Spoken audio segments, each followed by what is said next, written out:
Chapter 1 of Oliver Twist, or The Parish Boy's Progress, by Charles Dickens. Chapter 1 treats of the place where Oliver Twist was born, and of the circumstances attending his birth. Among other public buildings in a certain town, which for many reasons it would be prudent to refrain from mentioning, and to which I will assign no fictitious name, there was one anciently common to most towns, great or small, to wit, a workhouse. And in this workhouse was born, on a day and date which I need not trouble myself to repeat, inasmuch as it can be of no possible consequence to the reader, at this stage of the business at all events, the item of mortality whose name is prefixed to the head of this chapter. For a long time after it was ushered into this world of sorrow and trouble by the parish surgeon, it remained a matter of considerable doubt whether the child would survive to bear any name at all, in which case it is somewhat more than probable that these memoirs would never have appeared, or, if they had, that being comprised within a couple of pages, they would have possessed the inestimable merit of being the most concise and faithful specimen of biography extant in the literature of any age or country. Although I am not disposed to maintain that the being born in a workhouse is in itself the most fortunate and enviable circumstance that can possibly befall a human being, I do mean to say that in this particular instance it was the best thing for Oliver Twist that could by possibility have occurred. The fact is that there was considerable difficulty in inducing Oliver to take upon himself the office of respiration, a troublesome practice, but one which custom has rendered necessary to our easy existence. And for some time he lay gasping on a little flock mattress, rather unequally poised between this world and the next, the balance being decidedly in favour of the latter.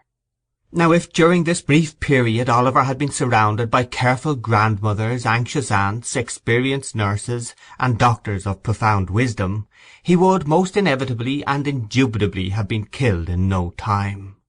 There being nobody by, however, but a pauper old woman, who was rendered rather misty by an unwonted allowance of beer, and a parish surgeon who did such matters by contract, Oliver and nature fought out the point between them.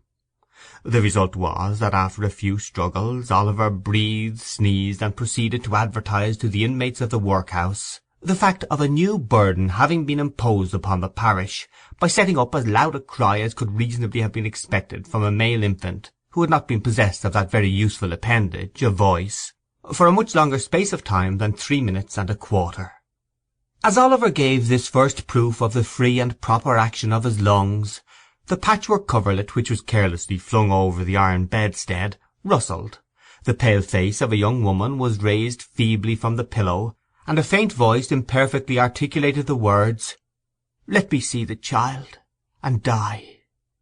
The surgeon had been sitting with his face turned towards the fire, giving the palms of his hands a warm and a rub alternately.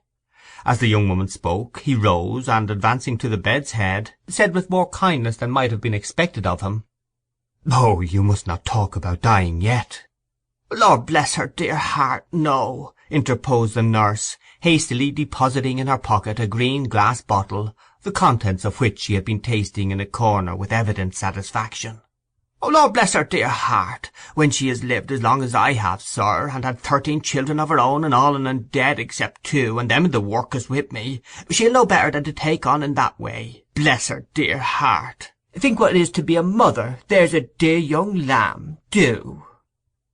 Apparently this consolatory perspective of a mother's prospects failed in producing its due effect. The patient shook her head and stretched out her hand towards the child.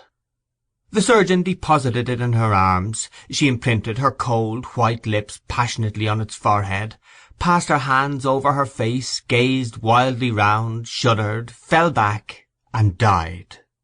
They chafed her breast, hands, and temples, but the blood had stopped for ever. They talked of hope and comfort. They had been strangers too long. "It's all over, Mrs. Thingummy," said the surgeon at last.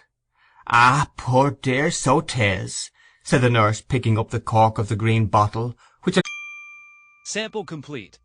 Ready to continue?